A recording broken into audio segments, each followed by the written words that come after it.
রাষ্ট্র কাঠামো সংস্কারে বিএনপি সর্বপ্রথম উদ্যোগ নিয়েছে জানিয়ে দলের সিনিয়র নেতারা বলেছেন, জনগণের আকাঙ্ক্ষা পূরণেই ৩১ দফা প্রস্তাবনা দেওয়া হয়েছে। ফরিদপুরে জনসম্পৃক্ততা বিষয়ক বিভাগীয় কর্মশালায় বিএনপির নেতারা এসব কথা বলেন। সদর উপজেলা হলরুমে দিনব্যাপী এই কর্মশালায় বৃহত্তর ফরিদপুরের ৬ জেলা বিএনপি ও সহযোগী সংগঠনের ৩৫০ নেতা অংশ নিচ্ছেন। বিকেলে কর্মশালায় প্রধান অতিথি হিসেবে ভার্চুয়ালি বক্তব্য রাখবেন বিএনপির ভারপ্রাপ্ত চেয়ারম্যান তারেক রহমান। ফরিদপুর বিভাগীয় সাংগঠনিক সম্পাদক শামা ওবায়দের সভাপতিত্বে আয়োজিত এই কর্মশালায় সিনিয়র নেতারা তৃণমূলের সদস্যদের বিভিন্ন পরামর্শ নেওয়ার পাশাপাশি বিভিন্ন প্রশ্নের জবাব দিচ্ছেন। সামনের বছর দেশের মানুষ রাজনৈতিক সরকার দেখবে এমন মন্তব্য করে পরিকল্পনা ও শিক্ষা উপদেষ্টা ওয়াহিদুদ্দিন মাহমুদ বলেছেন, নির্বাচিত সরকার ক্ষমতায় আসলে দেশের অর্থনৈতিক স্থিতিশীলতা ফেরানো সম্ভব হবে। তিনি বলেন, ব্যাংকের টাকা ব্যালেন্স শিটে আছে, কিন্তু বাস্তবে তার অস্তিত্ব নেই। বেক্সিমকোর মতো শিল্প প্রতিষ্ঠানগুলোর অর্থ লোপাটের কারণে বৈষম্যবিহীন সমাজ ব্যবস্থা গড়ে তোলা খুব কঠিন বলেও জানান এই অর্থনীতিবিদ। তরিক ইসলামের রিপোর্ট।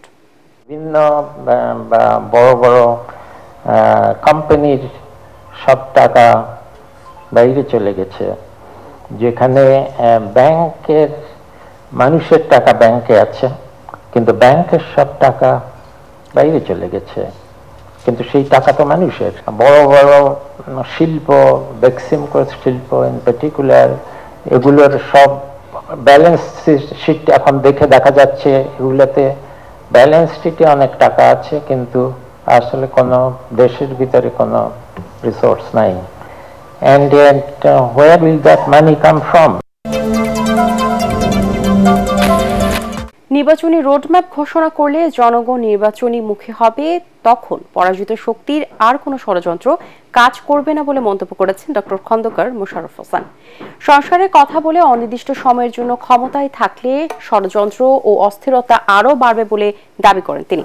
জাতীয় প্রেস ক্লাবে ন্যাশনাল পিপলস পার্টি আয়োজিত আলোচনা সভায় তিনি এসব কথা বলেন। ফ্যাসিবাদী শক্তি যেন নতুন করে আধিপত্য বিস্তার করতে না পারে, তা নিশ্চিতে সবাইকে ঐক্যবদ্ধ থাকার আহ্বান জানান খন্দকার মোশাররফ। অন্যদিকে জাতীয় প্রেস ক্লাবের সামনে বিক্ষোভ সমাবেশে স্থায়ী কমিটির সদস্য AZM জাহিদ হোসেন অভিযোগ করেন, বিভাজন সৃষ্টি করে ভারত আধিপত্য প্রতিষ্ঠা করতে চায়, সাম্প্রদায়িক সম্প্রীতি নষ্টের কোনো উস্কানিতে বাংলাদেশের মানুষ পা দেবে না। যদি দেশে নির্বাচনের রোডম্যাপ ঘোষণা করা হয়, তাহলে জনগণ নির্বাচনের প্রতি তারা মুখী হয়ে যাবে, নির্বাচনমুখী। আর নির্বাচনমুখী হয়ে গেলে আমার বিশ্বাস, আজকে যে ছোটোখাটো ষড়যন্ত্র করার চেষ্টা করা হচ্ছে, এই ষড়যন্ত্র জনগণের কাছে পাত্তা পাবে না, জনগণ নির্বাচনমুখী হয়ে যাবে। এবং এই সরকারেরও একটা সুযোগ হবে, তারা একটা নির্দিষ্ট সময়ের মধ্যে নির্বাচিত সরকারের কাছে ক্ষমতা দিয়ে হস্তান্তর করে তারা বিদায় নেওয়ার। আধিপত্যবাদী, সম্প্রসারণবাদী যে কোনো উদ্যোগকে এই সরকার শুধু নয়, এদেশের মানুষ 18 কোটি মানুষ ঐক্যবদ্ধভাবে প্রতিরোধ করবে। ধর্মীয় সংখ্যালঘু ইস্যুকে কেন্দ্র করে ভারতের উস্কানিমূলক কর্মকাণ্ড বাংলাদেশের স্বাধীনতা সার্বভৌমত্বের জন্য হুমকি বলে অভিযোগ করেছেন সশস্ত্র বাহিনীর অবসরপ্রাপ্ত কর্মকর্তারা। দেশের জনগণকে সাথে নিয়ে ভারতের সকল ষড়যন্ত্র রুখে দেওয়ার ঘোষণা দেন তারা। রাজধানীতে ভারতীয় আধিপত্যবাদের বিরুদ্ধে বিক্ষোভ সমাবেশ থেকে এমন হুঁশিয়ারি দেন সশস্ত্র বাহিনীর অবসরপ্রাপ্ত কর্মকর্তারা।